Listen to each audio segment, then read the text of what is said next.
When you think of movies that could use a remake, I Know What You Did Last Summer isn't high on the list. The original film from 1997, let's be honest, wasn't a genre-defining classic. It was part of the late 90s post-Scream wave of teen horror. A bit stylish, a little moody, but mostly riding on popularity of the cast. And even back then, it was a middle-of-the-road slasher with a couple of jump scares and a premise that was just good enough to keep your attention.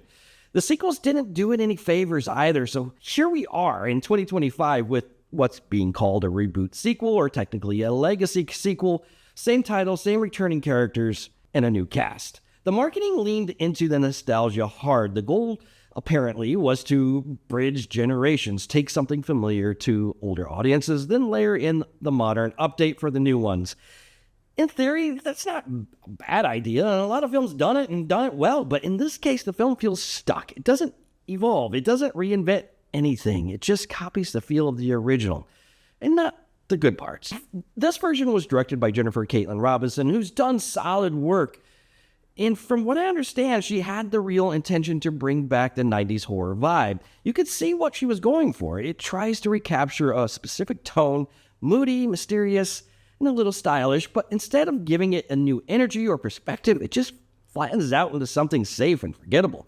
It feels like the assignment was make it feel the same, not make it better. And you know, in television, when a new director joins an existing series, there's expected to match the showrunner's tone.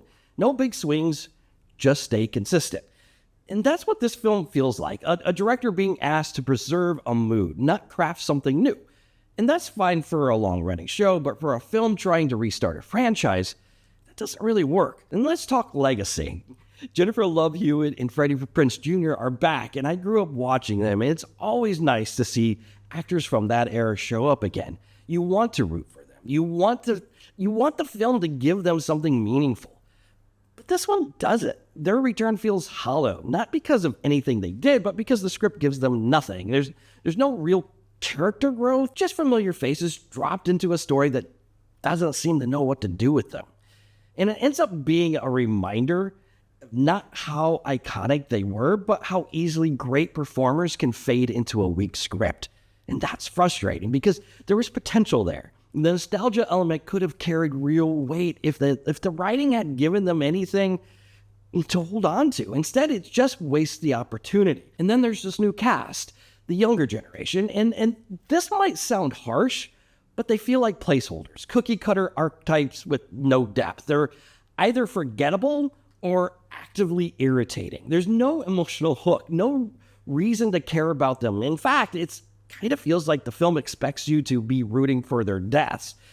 They're not likable, they're not complex, and their choices rarely make sense. It's not even that the performances are bad, they just don't have much to work with. The script leans on tropes, and the characters are written like they came out of a horror film generator. And you've seen these people before, that you probably won't remember them after the credits roll. It feels overly polished, controlled, studio managed, like the edges have been sanded down to make sure nothing sticks out so much. There's no real risk, no tension, no personality. It plays like a product designed to fill a release window, not a story that someone was passionate about telling. Even the horror elements fall flat. No suspense, no creative kills, just the same cutaway-style editing you expect from network TV slasher. If you're going to lean into horror, lean into it, or at least find a way to update it. Instead, this pulls you back at every turn and plays it safe in every direction, and maybe that's the biggest issue. It doesn't feel like anyone involved was trying to push anything forward. It just recycles ideas from a film that wasn't all that strong to begin with. And in doing that, it ends up being more forgettable than the original. It's bland, it's sterile, and worst of all, it's boring. And that's the part that stuck with me most. I was bored. A horror film, especially one that's being positioned as a big return to form, should not be boring. If it can't scare me, it should at least surprise me or challenge me or entertain me.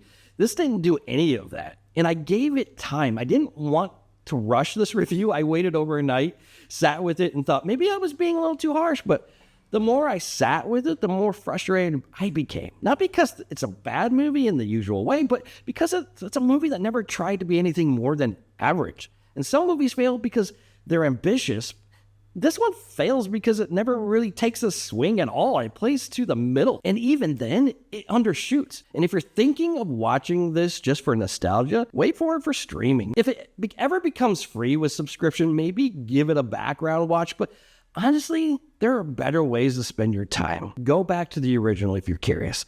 At least then you're watching a film that was speaking to its moment.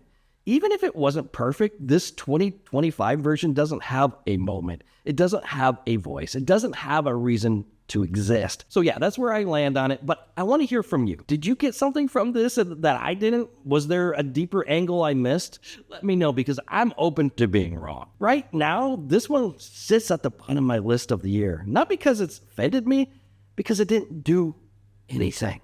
And I appreciate you going on this film journey with me. As always, be real. What are you waiting for?